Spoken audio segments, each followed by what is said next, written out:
The short story is I left there with 3 contracts.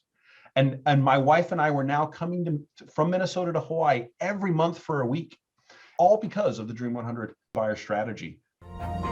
Becoming a master is not about doing 4,000 things. It's about doing 12 things 4,000 times. The Ultimate Sales Machine presents the CEO Mastery Show for entrepreneurs looking to grow faster, better, smarter.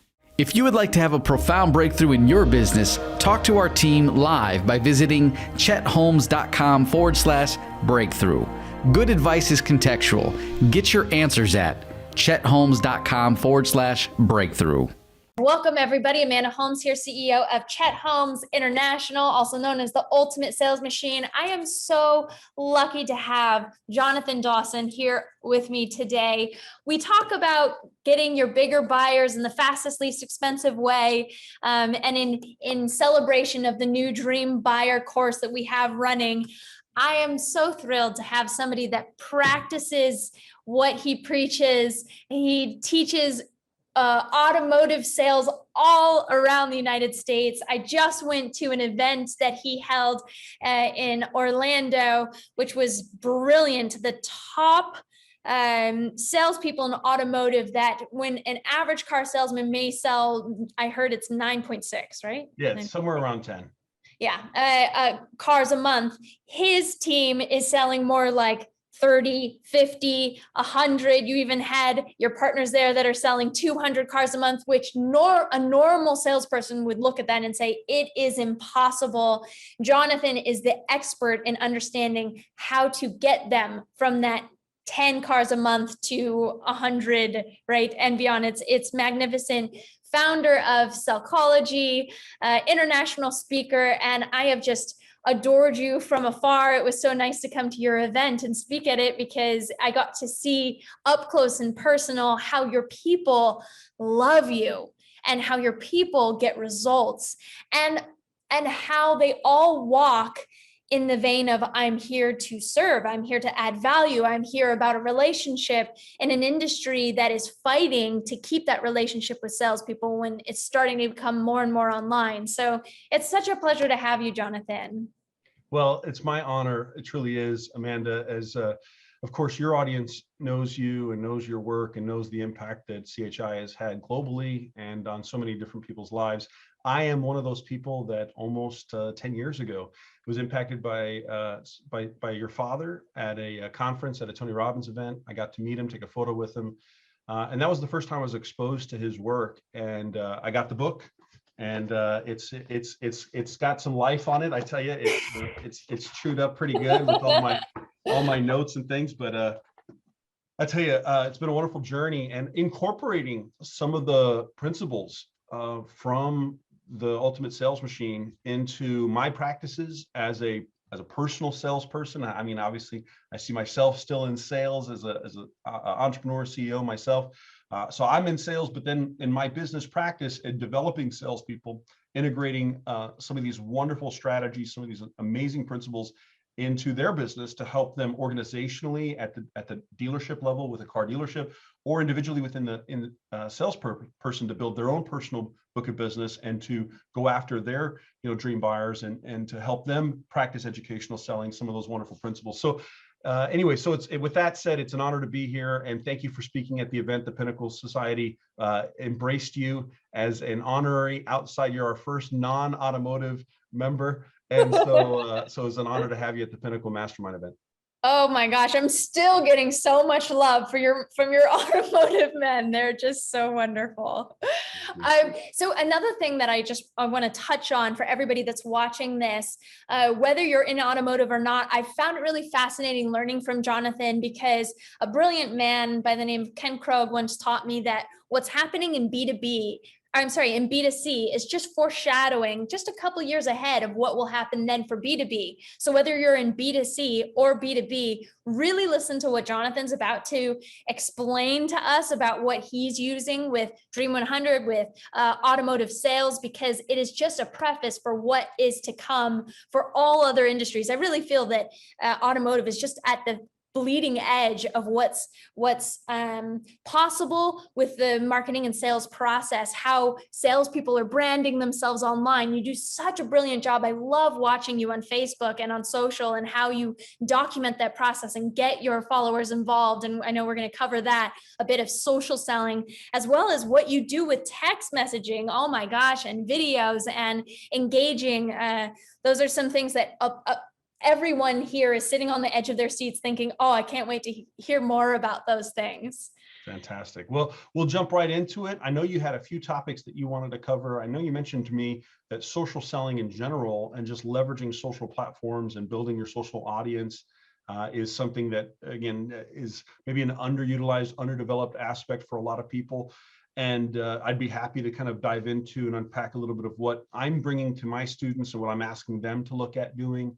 And then, of course, what I've done myself. Can we explore there first? Yes, please. All right, let's get into it. So the very first thing I would encourage everybody to consider is that, social media platforms, diversified across, from LinkedIn to TikTok and all the variations in between, they all have their value because they all attract a certain kind of an audience. Now, I will preface what I'm about to share with you is that because the vast majority of my students are, of course, in this case, B2C, selling the consumer, the most common platform I encourage them to use is to use Facebook, followed by YouTube. And I want to teach them to use them in that order. And let me share with you again why, but I would encourage you, regardless of where your target audience is to just look at the resource of the platform as a leverage tool to give you scale. I believe that one of the things that we miss dramatically in sales opportunities is that we miss the value of scaling every sale. And I'll share that a little bit more here in just a second. But let me just start with, if you are using social media in your own personal life, but you're not truly using it as a professional, I want to encourage you to do that and to stop trying as much as possible, start trying to live this kind of house divided life where it's like, well, I have my personal life and I have my professional life. I believe that people want to connect. And if I want to buy from somebody, I want to feel connected to that person. And so the better you are at blending your personal professional world into a holistic message of who I am and why you should both like and trust me, I think you'll get a much more value out of everything that you do, and you won't, like I said, won't feel like you're a divided house the whole time. So the first piece of advice I give you is just become one and stop trying to be a divided person. Just be authentic to your professional audience that you have a personal life, and people will resonate with that because, believe it or not, your consumer or your client you're going after, they also have a personal life. So when they see that you're a mom or dad, or you love fishing, or you love chili, they also love chili or Marvel's movies or whatever. And so connecting with people on that personal note is of course, an enriching way to build the relationship, but it's also a way to speed up the sale because people want to do business with somebody they know, trust, and like. And so from a psychological perspective, which is what psychology is all about selling through psychology. Social media elevates a couple of psychological principles and gives them to you as an advantage. The first one, which I've kind of mentioned a little bit right now, is called the principle of liking. The liking principle is a principle that connects people on 3 different levels. I sometimes refer to it as the Barney principle. You remember Barney, the purple dinosaur? Of course. Amanda, do you remember the theme song of Barney? I love you. You love me. Right, we're a happy family. So I call it the Barney principle, and I don't use the word love, but you can. But I say the Barney principle is the liking principle goes like this. I like you, you like me, and we're a happy family. Or another way of saying that is we are alike. So the liking principle has 3 levels to it: that I like you, that you like me, and that we're alike.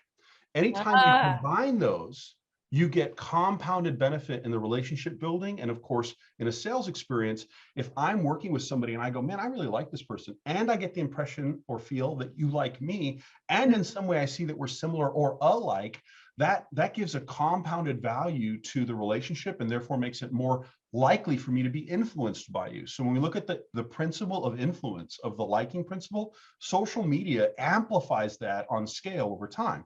So that's one principle why you should be using social media. Another psychological principle is the principle of authority. So authority is a principle that says that I'm more likely to do business with somebody if I trust them as an expert, or somebody who has unique knowledge, or somebody who's got an elevated knowledge base of something I care about, right? So if I see you as an authority or an expert, then I'm going to trust you, right? So now we go from liking to trust. So what social media can be for you is, if you use it and combine it with educational selling, right? Educational marketing, is that you then present your information about your industry or about what it is that you do, your services, and solve problems in a meaningful way, or give people an insight behind the scenes that they might not normally have about what's happening in your industry, or about what it's like to do business with you. And as you do more content like that, now you have this authority building process as well. So now social media becomes a principle of liking and a principle of authority amplifier. And that's a wonderful thing to do. Speak to that for one moment, because it's just so fascinating to watch you. I mean, hands down, there is nobody better in training of sales in automotive than Jonathon Dawson. I mean, and there's no question in my mind, because every single day you reinforce it with your videos. I mean, it's just absolutely brilliant. I wish everyone in every industry could model what you do, because just like you're saying, you know, the headline is like something like, this person overcame an objection and then we closed the deal anyways. Watch what happened, right? And you're on the video and you're with your client and you're discussing it with them. You're in the you're in the dealership discussing, like, your way of telling and just letting everyone in on what you do in the day-to-day. Your documentation of your day-to-day process just sells you every time. It's so good. So for everybody that's watching, if you can start peeling back the curtain to show more people your own process as you're going about your day, right? Just had a great call with this person, and then you have that person and you can see their smile and you can see how happy they are. That's a happy client, right? And then everyone else online sees it. That's such brilliance that you do. Well, I appreciate that. And what's fascinating to me, and this is where I hope that your audience will try to connect the dot here, if they don't directly relate to automotive in their space, if they don't think what they do in automotive are very close or similar at all. Keep in mind, you know, car salespeople in general, ranked, right, are some of the least trusted, least, you know, valued members of society almost, right? So like we're as a group, as a whole, we're not really seen as professional salespeople by a lot of the public, right? We're seen as a necessary evil in some cases. So imagine then if it's possible with a car salesman. If a car salesperson can, using these strategies, build a tribe, if they can build an audience, if they can build raving fan advocates, if they can build a business based on dream buyers, if they can do it, and they're a car salesperson, right? If they can create advocacy as a salesperson selling cars, one of the most transactional, commodity-based driven, I mean, how many industries have 20 different websites that disclose your pricing? You know what I mean? Like, if you pick whatever industry, what industry are you in that there's 20 websites your buyer can go to find your exact bottom line cost and negotiate from there? I mean, as a transactional business, the car business is one of the most transactional, commodity-based. And yet in that space, my students, using the principles, many of which came from your father and your work, my students are leveraging these tools to create successful businesses where they don't just do 2 times more or 3 times more or 5 times more. We're talking in some cases 10 or 20 times more their competitors. And so these principles do translate. But so anyway, so I want to begin by just kind of giving the foundation of why. Why should you do social media? There's really good reasons. Social proof, liking principle, authority, all these things come with the benefit. On top of that, when you produce this content, you get the benefit of it being evergreen. I mean, it's up there, right? So that content can have residual benefit over time. Now, this is a simple principle of wealth building. Wealth building suggests that if you want to build wealth, you need to do things once that give you residual benefit over time. And so a lot of times you have this wonderful experience with your client, right? This amazing experience. You're selling a home, you sell insurance. The person says, well, thank you so much. You're the most helpful person. We really appreciate you. But none of that is captured. There's no video. There's no testimonial. And so what happens, unfortunately, is that moment disappears. And if you don't capture it, and if you don't translate it onto social, then you don't get the residual benefit. And to me, that's just madness, because one of the foundations of wealth is create residual benefits from one-time activities. So when you do have that wonderful experience with your customer, when your customer gives you that wonderful testimonial, leverage it and use social media. Now, I'll give it an advanced version because I know some of your business owners are advanced people. Yes. So I'm going to go one step further for the advanced players. Okay. So you advanced people in the house, take note of this. One thing that I teach that goes beyond just using my social media is leveraging the clients. So if you think about it as far as potential benefit, right? What has greater potential benefit? Well, to post on my timeline that I sold a car to somebody, or to have the customer post on their timeline that they bought a car from me, right? Clearly, it's more compelling to their network to see them posting that they bought a car from me than it is for me posting to my network that I sold you another car. And so one thing that I would go to the next level advanced for those who are willing to is to have the story actually be shared by your client, by the person that's the recipient of the value you've given. So my students have actual customers go Facebook Live from the dealership on their timeline and on their phone, telling their network the story about their experience buying a car from the salesperson. And this is stuff that any one of you can do. It's a little intimidating at first. So you have to just acknowledge that, hey, I've never done that before. That's kind of crazy. Maybe you've never done a Facebook Live before, so you kind of need to get past that. But give yourself some milestones. Hey, I'm not posting at all about what I do. I'm going to start with that. And I'm going to put 10 posts out about what I do. And then I'm going to go do 3 videos about what I do. And then I'm going to do a live a week about what I do. And then I'm going to interview a customer on my timeline. And I'm going to do that a few times, building momentum until you get to the point that you can literally say, hey, give me your phone, Amanda. We're going to go live on your network, on your timeline. We're going to tell the story to your friends. So what I'd like to do is I'd like to give your audience a simple method for getting to that level in a 4-step process. Is that okay? We'll give it. Let's give something very super practical now. Okay. I'm going to give you a sequence of questions that are psychologically prompting. It's as close to hypnosis as ethically possible, I think. Okay. So this is hypnotizing your clients without crossing the line. If you're able to take notes on this, you'll probably want to come back to the audio and the video, replay this and write these down. There is a sequence to them, and the wording does matter to some degree. So just be intentional about that. But I'm just going to give it to you once because there is a recording. You guys can play it back. So the sequence goes like this. It's really just a couple of questions. The first question is, based on your experience working with me, if you had anybody else in your network, friends, family, that was ever in the market for services like mine, would you feel comfortable recommending and endorsing me to them? So that's question number 1, right? It's essentially, hey, out of everybody that you know, if any of them were ever in the market for a product or service like mine, would you feel comfortable recommending? People are going to say yes. The following question number 2, is out of all the people that you know, how many of them do you actually think would like me and the way that I do business or the way I conduct myself? How many people do you think would like me and the way I do business? And again, the answer should be a resounding shoot, everybody, right? That's question number 2. Question number 3 is, would you be willing to do me a personal favor? Would you be willing to do me a personal favor? So you might frame it like this. I might say, Amanda, I'm actually working on something and I could really use your help. Would you be open to doing me a personal favor if I could show you how you could help me? That's the frame. Now, the customer should say, yeah, sure. Well, what do you have in mind? What are you looking for? 4th question. Here's the setup now. Would you be willing to introduce me and endorse me to some of the people in your network that you think would like me or my services if I could show you how? And that's the 4 questions. Once again, very quickly.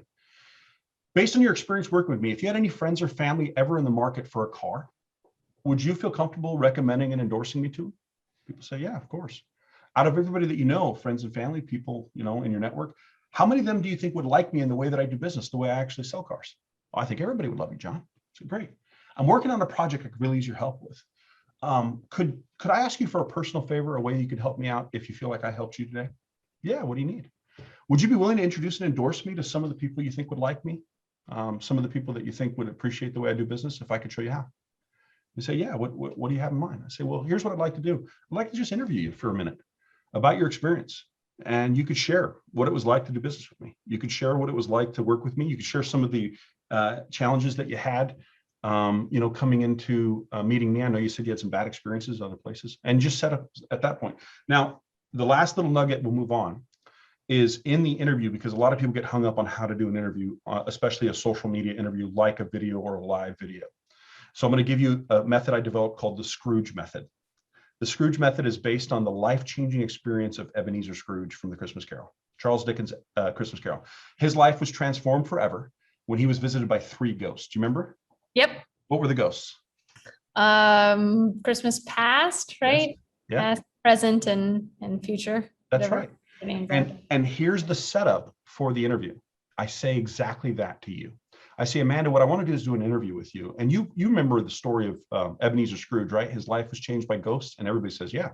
I say, do you remember which ghosts they were? Almost everybody remembers, past, present, future. I say that all I'm going to do is ask you those 3 questions on a live video. I'm just going to ask you, what were your past experiences like before you met me? Whenever you've shopped or done business or looked for things or whatever, what was it like before me, right? They're going to answer that question. Then I'm going to say, what was it like today, present, right? What was it like right now working with me? Just talk a little bit about that. And then I'm going to ask you in the future, if any of your friends or family or colleagues or anybody who's looking for a service like mine was ever in the market, what would you recommend? And that's going to be the 3 questions that makes up the interview. And there's the structure of the interview. So I just grab in this case, grab your phone. I go to Facebook Live for you, and I open it up, and I say, I'm here with, and I just literally hijack. I call it the Facebook hijack. I literally hijack people's phone. I say, I'm here with Jonathon Dawson, my new friend, and I've got something exciting going on. And then I go Facebook Live, and I go, hey, everybody, you don't know me, but you do know this lady here, Amanda, and she's here because, and Amanda, I got 3 questions for all your friends, and tell me in your past. And that's what you do. So I believe, Amanda, that anybody who's in sales or business, because business is sales and marketing, right? I think it was Peter Drucker who famously said that, right? All business is in sales and marketing. So business is sales and marketing. Where else, if not on social media, do you get to combine sales and marketing so efficiently and so scalable than you can using it? So for all of your audience, please get out of your way and get where the people are, which right now is social media. I have to say, I watched this on 2 separate occasions that I thought was brilliant. It's a little bit of a difference, but being at your event, in the middle of Jonathon's event, this is for everybody that's listening, he got everyone in the audience to do a Facebook Live. I'm literally shocked that the entire room is doing a Facebook Live. And then it goes to him and he gets to talk on stage and said what he needed to say and, promoted this sponsors. But that to me just opened my eyes. I'm like, why have we never had everyone in a room during an event go Facebook Live, right? Yeah. Why not just incentivize them? Okay, get ready. This is how you do your Facebook Lives. Let's do a Facebook Live right now. This is what you're going to say. This is the things you're going to tag. Okay, let's go. Let's see if we can break the internet, right? Yeah, exactly. I loved that. And then the second time I was talking to Cody, the honest car guy, hashtag honest car guy. He said that because he does this with all of his people that buy cars from him, that he actually has people coming in and saying, oh my God, I hope everything goes through because I really want to take the picture with you and I really want to do the Facebook Live. Like people come to him just because they don't even care about the car as much as they want to be on his social feed and they want to share it on their social feed. That's exactly right. Now, bizarre. He will appreciate that you mentioned him, and I will then use it as a springboard to talk for a second about branding. It's actually Clinton. You referenced Cody. That's okay. But the brilliant part of the fact that you said Cody is that everyone remembers that he is the honest car guy. Everyone remembers his brand. They may forget his name. They may confuse Clinton with Cody or Chris, but no one forgets that he's branded as the honest car guy and everyone knows him as the honest car guy. Some people literally walk into the dealership, don't know the guy's name, just know they're looking for the honest car guy. So having a compelling brand message that goes beyond your own personal name so that people can lose your name but never lose who you are is also one of the things that we believe is really important for business people to do. Just make sure your brand is unforgettable and remarkable. You can be forgettable. Your brand shouldn't be. And the fact that he as a salesperson is branding himself versus just having, that I think is the future of what more salespeople are going to have to start adopting is creating their own brands underneath a bigger brand. I have to share something with you, Amanda, while we're on the pivot of Clinton, the honest car guy, for just a second, because this is like real time just happening today. So again, imagine for all of your audience right now, just imagine a car salesman who has his own yard signs. Yard signs, his own yard signs. So when you buy a car from him, you get a yard sign that you can put in your yard that says that you bought a car from the Honest Car Guy.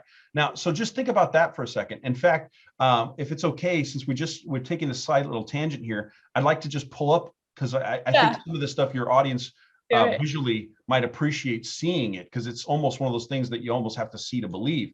But I'm going to go ahead and pull it up here. But also, not only that, not only his own yard sign, but he has a 6-foot cutout of himself.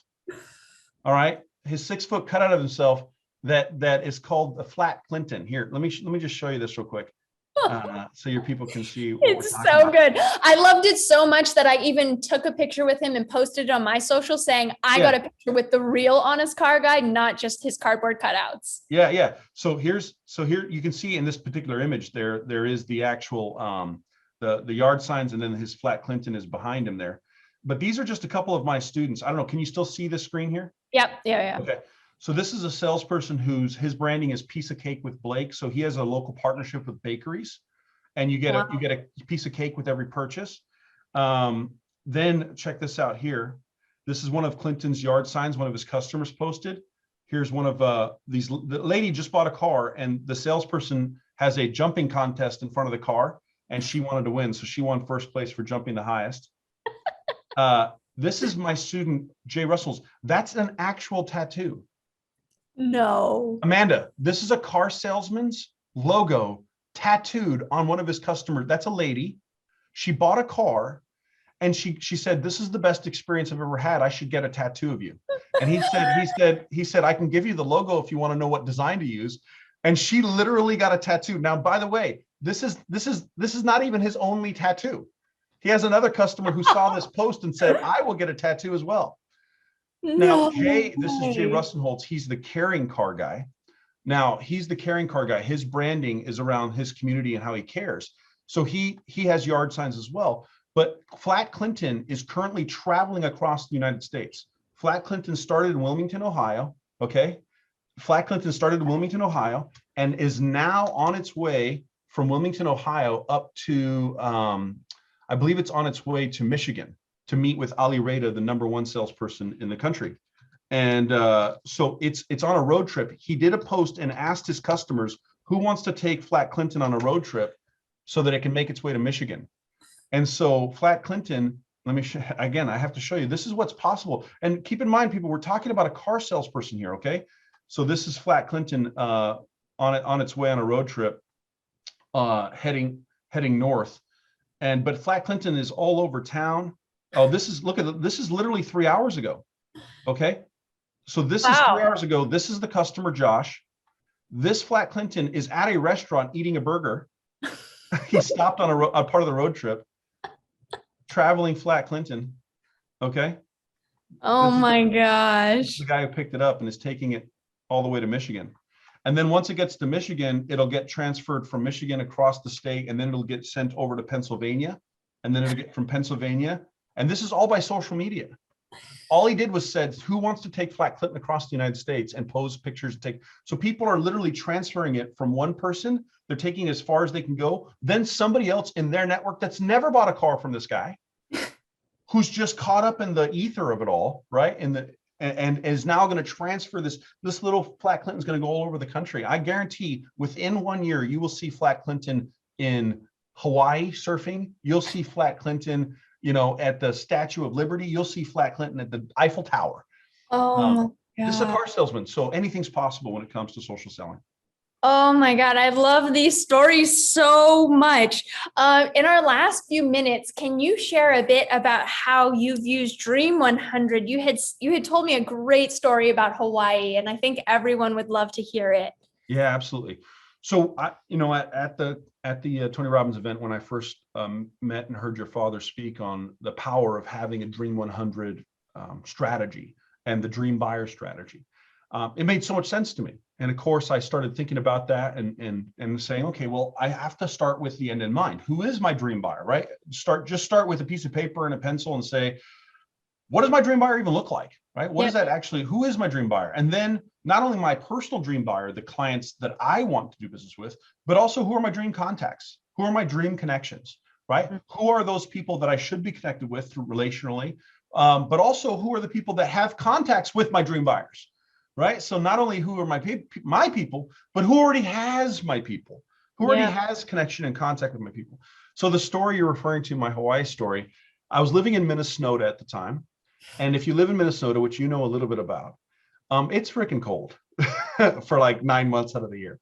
Yes. It's unbearable, really. So I'm living in Minnesota. My wife had at the time a business conference in Hawaii and with her company. And so she's like, hey, let's go to Hawaii because my company's basically paying for my portion, she said. So, let's buy you a ticket and then we'll take a holiday and stay over. So we did that. And while we're there, my wife turns to me and she says, how come you don't have any clients in Hawaii? I'm like, I don't know, because I don't have any contacts or connections in Hawaii. I don't know anybody in Hawaii. She's like, well, solve that, figure it out. I want to come to Hawaii because with my clients, when they book my time, they fly me in and I consult with them. And she's like, you should have like a handful of clients and you should schedule us a trip to Hawaii like every month for like a week. Like you should figure that out. And I'm like, well, how do you do? Let me just go ahead and make that happen, right? That's easy to do. So I went to work on my Dream 100 and I started asking, okay, well, I now have on my new list of dream buyers is dealers in Hawaii, right? I need dealers in Hawaii. And I thought, okay, who is the best person for me to connect with that can connect me to Hawaii? Because I had no connections of any kind. And it eventually, through the brainstorming exercise of literally just taking a sheet of paper and doing the exercise, I came to an obvious conclusion. It took me a minute to get there, which is the Hawaiian Auto Dealers Association president, right? So most states, in fact, every state has an auto association for the state that kind of helps govern and work with the state for lobbying. So I said, you know what? If the president of the Hawaiian Auto Dealers Association liked me, trusted me, knew me, which he didn't, then if he knew me, that's got to help me get in with some Hawaiian dealers. So I picked up I went to the internet, Googled, found the person, picked the phone, called. He happened to be in, and whoever answered the phone just put me through. And I'm like, whoa. So now I'm talking to him, but I'm like, well, what do I do? What do I do? So I had a little bit of a plan. So I said, hey, listen, I've just been to your island. I'm coming back, right? I'm being a little bit optimistic when I said it that way, right? I'm coming back soon and would love to connect with you because I'm looking to make some connections with some dealers there while I'm there. However, I don't know much about the island. Would love to get some, intel from you, basically.